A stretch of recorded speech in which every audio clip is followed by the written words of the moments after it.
everyone and welcome to my channel. Today's video is going to be a recap of everything that I read during the spring season and also kind of a look into everything that I am hoping to read in the summer. I read a lot of books this spring and I have quite a few books on my summer TBR, so I'm just gonna jump right in. The first book that I read was probably my most anticipated book of the entire year, and that would be Sunrise on the Reaping by Suzanne Collins. I ended up giving this book 5 out of 5 stars on Goodreads. When I originally started this book, I knew that it was going to be super depressing, so I kind of wanted to keep count of how many times I cried, but I literally stopped keeping count. I lost count entirely after chapter 6, which is crazy. I did love getting to meet a bunch of the characters that we see in Catching Fire and getting to know more of their backstories. And as devastating as it was, I am happy that we kind of got to officially see a lot more of Haymitch's past, even though we've kind of heard some of it in the movies and in past books. But to have that clarity and confirmation on certain things was just really nice. I am very excited to see how they will transfer all of this into a movie. The next book that I read is Picking Daisies on Sundays by Leanne Concetti. I don't know if I'm pronouncing that name correctly. Total transparency. I gave this book 4 out of 5 stars on Goodreads. This book had 2 tropes that I absolutely love: fake dating and friends to lovers. Though there was something about this book that made it feel like halfway through the author stopped writing, took a writing class, and then wrote the rest of it. I don't know what it was, but about halfway through, it just felt significantly better written. My next read of spring was The Rose Bargain by Sasha Payton Smith. I ended up giving this book 5 out of 5 stars on Goodreads. My main takeaway from this book is that I have to stop trusting male fae.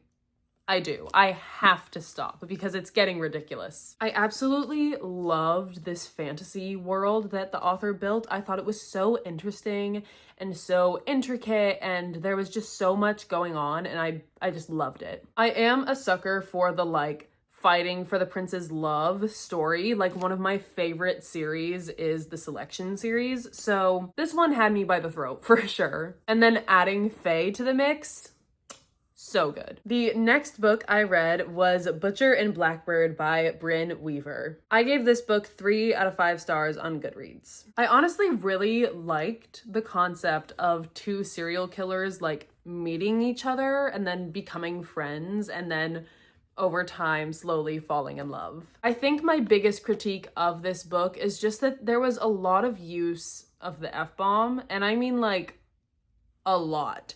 And don't get me wrong, when it's used tastefully and not frequently in a book, I think it can be good. It can add to the story. It can make sense. But it honestly felt like the 2 main characters in this book were using it every other sentence, which was a little annoying. And I think it got better eventually, but at the beginning especially, it was bad. Next up, we have Two Can Keep a Secret by Karen M. McManus. I gave this book 4 out of 5 stars on Goodreads. I have read a lot, if not most, of the books from this author, and I don't think I have yet to give her less than 4 stars on any of her books. I might be wrong about that, but I just love her as an author so much. I think she writes incredibly well and has such interesting stories. And another thing that I like about the author is that the plot twists always get me. And that is something that I really look for in mystery books, is something that I can't call, that I don't see coming. And she pulls it off every single time. I actually loved the villain in this book, not because of what he did, but because he was genuinely so twisted and horrible that it was just very interesting. Next up, we have The Housemaid by Frida McFadden. I gave this book 5 out of 5 stars on Goodreads. This is why I hate men.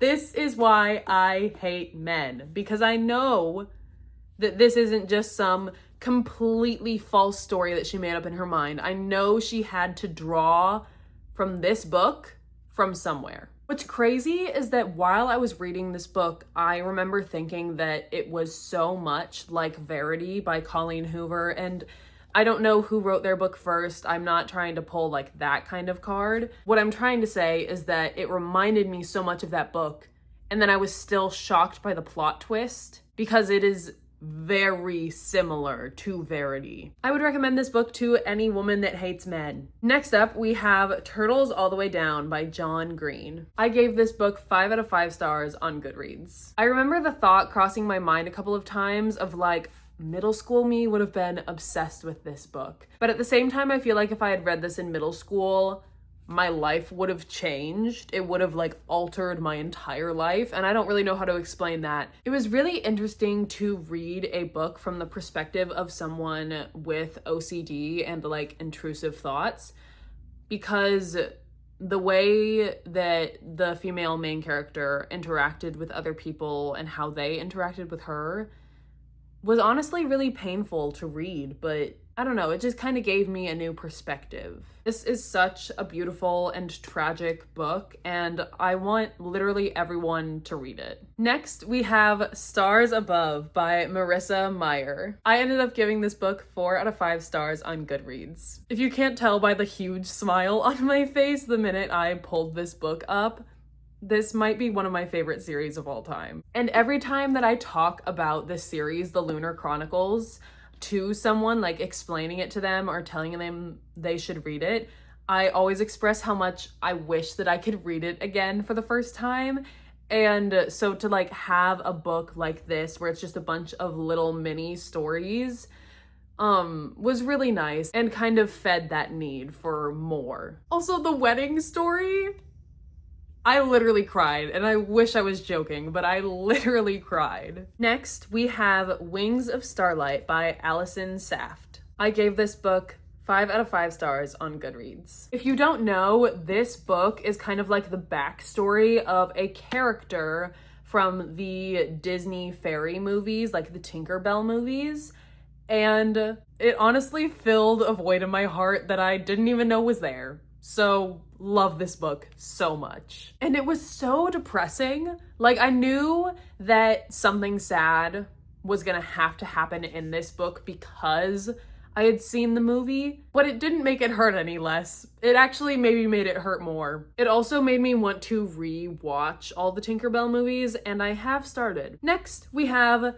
Unsteady by Peyton Corrine. This book got 4 out of 5 stars on Goodreads. I think one of my like hyper specific tropes that I absolutely love is the oldest sister is trying to take custody of her younger siblings. Like, I am a sucker for that trope. I'm also really glad that in the book they actually explained how to pronounce the male main character's name. His name is Reese, but it's spelled R-H-Y-S, which I've never met someone who spells Reese like that. So I was calling him Rise for a little bit until they explained it in the book. And I hate to say it, but the female main character, Sadie, kind of pissed me off at times, honestly, because there were certain moments where she would say one thing like, I'm gonna let people in and let people help me. And then like within the same page, she would completely withdraw from that sentiment and be like, I don't need anyone else's help. And it was just very frustrating. It took her a really long time to actually be willing to accept help from others. Next, I read Home is Where the Bodies Are by Geneva Rose. I gave this book 4 out of 5 stars on Goodreads. I'll tell you what, this plot twisted. And could I have called it if I had been paying like a little more attention to detail and like actively trying to connect the dots? Maybe. But it was good. There was one character, Nicole, that I absolutely loved and felt for immensely and like kind of felt like I related to her, even though I don't relate to her because I am not a drug addict and I'm not a middle child, which are like two of the main things about her, at least for most of the book. Also, I don't know if it's just because I was watching Yellow Jackets at the same time that I was reading this book, but I kept imagining Yellow Jackets cast members as the characters in this book, and I honestly kind of loved it. Next, I read Unloved by Peyton Corrine, and this book got 5 out of 5 stars on Goodreads. The author really put tutoring, fake dating, and friends to lovers in this book, and I absolutely love it. I'm also a huge sucker for when, like, the male main character helps the female main character get away from her, like, abusive or toxic ex, and that happened in this book, and it was so good. I loved it. And as much as I did like the first book in this series, Unloved, the one I read before the last book, the entire time I was reading it and I got to see the characters in this book, I kept thinking, oh, I'm gonna like their plot a lot more than I like this one. And I was right. Next up is The Housemaid's Secret by Frida McFadden. I gave this book 5 out of 5 stars on Goodreads. This book and the first book, The Housemaid, are kind of like the same coin but two different sides, which made me so much more interested to see how the third book would play out. I honestly love that no matter where she goes, Millie is constantly collecting more allies. And considering how the last book ended, I was kind of shocked by how this one ended. But I also loved it. The next book I read was The Housemaid is Watching by Frida McFadden, and I gave this book 4 out of 5 stars on Goodreads. I literally started this book the minute I finished the last one because I was just so excited to continue this series. I really loved seeing Millie and her husband as parents. I thought that was so sweet and honestly very endearing. Yeah, that one. I did kind of call the major plot twist in this book, but there were a lot of minor plot twists that I didn't see coming, which was nice. I also can't tell if this book felt rushed or if I was just reading it faster than I had read the first 2 books in the series. And the last book I read this spring is Leather and Lark by Brynn Weaver. I gave this book 5 out of 5 stars on Goodreads. I feel like this is one of the only books that I've read with the like fake marriage/marriage of convenience trope that actually made sense and that made sense for them to like hate each other. I also think that this female main character, Lark, is like the definition of morally gray because she cares so much about people and is so sweet and kind, but she's also willing to take drastic measures to correct injustices in the world. I definitely prefer this couple to the couple from the first book in this series, and I'm very excited to see how I will like the next pair. And that is all the books I read this spring. I'm gonna try to pick it up, like my pile of books that I have here, but it's a lot. This is a little ridiculous, honestly. I almost tipped the entire thing. This could end so horribly. This is like insane. I feel so accomplished having like this big of a stack of books that I've read this month. This season, not this month. Okay, now I have to set it down. Oh my gosh, this is so heavy. Like that's so insane to me. Also, that was really heavy. Now, to go over my summer TBR. First up, we have The Vegetarian by Han Kang, and I might not be pronouncing that name correctly, and I apologize. I actually first heard about this book because one of my favorite actresses, Daisy Edgar-Jones, recommended it, and then I looked into it and I like read the synopsis, and I was immediately intrigued. I'm just very interested by this. It's also like a very thin book, so kind of interested to see how they unpack this type of story in such a small amount of time. Next, I have Coco Meller's newest book, I believe, Blue Sisters. I read Cleopatra and Frankenstein by Coco Mellers and absolutely loved that book, a lot more than I honestly thought I would. So I am very excited to read her next book. Next on my TBR is The Adventures of Amina al-Sarafi by Shannon Chakraborty. I honestly might have butchered this entire thing, and I want to apologize for that because I did have to look up a video before this of someone else saying it, and I have been filming for like 30 minutes, so I kind of forgot, but hopefully it was relatively close. This book was recommended to me by a coworker and a friend, and I am very excited. I don't think I've ever actually read like a piratey book before, so this will be my first, and I have very high expectations. Next, we have The Summer of Broken Rules by K.L. Walther. I have honestly had this book on my shelf of like TBR books for so long, and I was gonna read it last summer, but I think I just never got around to it. So now that it's summer again,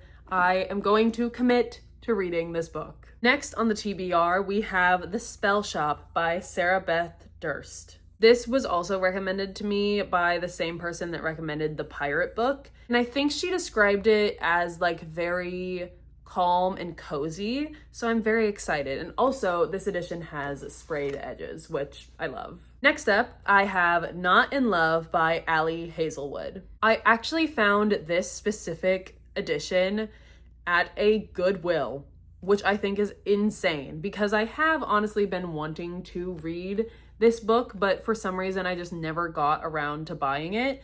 So the fact that I got it for like super cheap at a thrift store is honestly insane. And the last book on my summer TBR is Emily Wilde's Map of the Otherlands by Heather Fawcett. I was immediately drawn to this book because of the cover, and I just love reading fae books recently. Like, that has been a new kick for me.